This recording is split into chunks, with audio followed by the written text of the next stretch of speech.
part of the title for this presentation today was Technology Projects. But what I'm going to propose to you today is that anyone who works in and around business does project work or interfaces with a project team. It's just how businesses run their businesses today. So basically, project management is a part of what everybody does every day, whether it is in or out of a business setting. You know, an example is the picture on the left-hand side. These are men who are on a missions team in Honduras. They're building a house together, but in order to build that house, they have to identify a plan, they have to identify what steps to take, and they have to communicate and work as a team together. The baby in the upper right-hand corner, project management is a part of her daily life. Her mother is on a schedule possibly to get her out the door every day to childcare. So there's a schedule for eating breakfast, what time she gets up, eating breakfast, putting her shoes on, brushing her teeth, and yes, probably the night before they put her backpack by the door. So identifying scope, what has to be done, schedule, how long it will take and over what duration, and budget, what will it cost, is a part of everyday life, i.e. project management. These are the triple constraints that PMI talks about. Let's go back historically and just put this in a little bit of context. Traditional project management, which project management, I will posit to you, is a discipline. It's not really a field that universities do more than certification in. Not many universities have degree programs in project management, so the definition of project management as a discipline that is couched now globally with certifications was really just the inception formally in about the 1960 to 1985 time frame. And what that meant at the time was very reactionary. There's not enough money but to plan to do something right the first time, but then how much rework did project teams have to go back and redo because they didn't do that planning and organization up front. And then even continuing as project management became more integrated into the Fortune 500 companies, into business in general, and even nonprofits, the way they operate. We called that the Renaissance period because that was still organic, or that was still reactive project management. But project plans were more organic. They were fed, they breathed, they grew, and they changed as things came up within the evolution of the life cycle. And then today, or not today, I'll say, modern project management was 1993 to, I'm going to say, about the mid-2010s, because in the last 2 or 3 years we've been seeing another shift that we'll talk about in a minute. So during the modern project management era, it was more proactive management.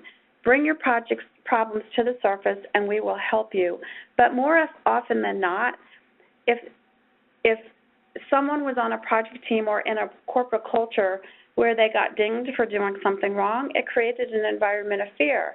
So folks were burying the problem because their job could be in jeopardy. So I was here for a minute, and when I do this presentation live in person, I do an exercise at this point. And what I'd like you to do is maybe close your eyes or visualize having one person come to the front of the room where they have a 2x4 plywood board, 2 nails, and a hammer. And the requirement, and they also have the options of string and tape. And the requirement is attach the nails to the board. Requirement for the type or size of nail, how far apart it should be secured into the board, or how far apart should be nailed into the board, etc.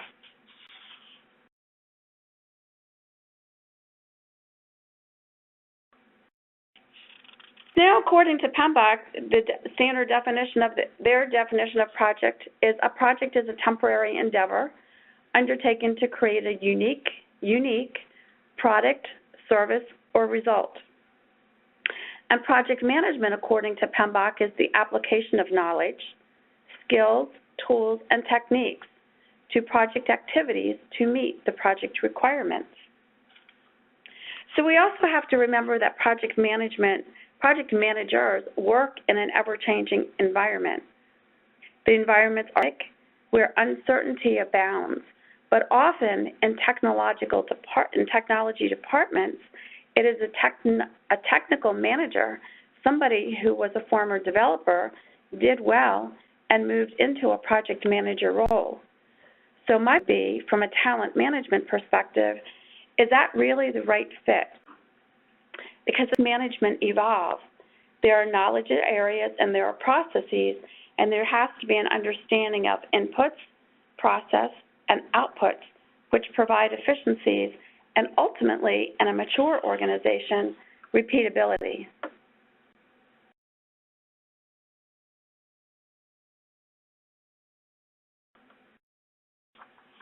I said it a few minutes ago, and triple constraints, scope, schedule, and budget to the rescue.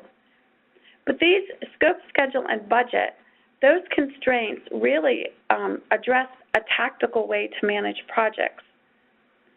And often, projects have a high failure rate. Is monitoring, controlling projects during execution enough? Because remember, every project is like a snowflake. It's unique. We have projects of varying sizes and complexities, and all of the environments within which we're working are different and constantly changing, especially when we're working across entities and we have other partners where their company may or may not have the same culture as ours. So now we're going to pause for a minute and do the second step of the exercise that I had first identified with the board. Now we have a board, 3 nails, a hammer, and 2 people. And the requirement is attach all nails to the board using a hammer. So there's a repeatable process in that we learned from the first attempt that we didn't want to use yarn and we didn't want to use tape to secure the nails to the board. We're now using a hammer because that really digs the nails into the board and they become the most secure. But in order to identify that process improvement and in order to work as a team, what did those 2 people have to do? They needed to communicate, to work as a team. They needed to identify what worked, what did not work. They would document that and then save those notes or lessons learned in a repository. They would report their progress and then possibly enter a process improvement to say the best way to nail a hammer and to secure nails to a board is by using a hammer.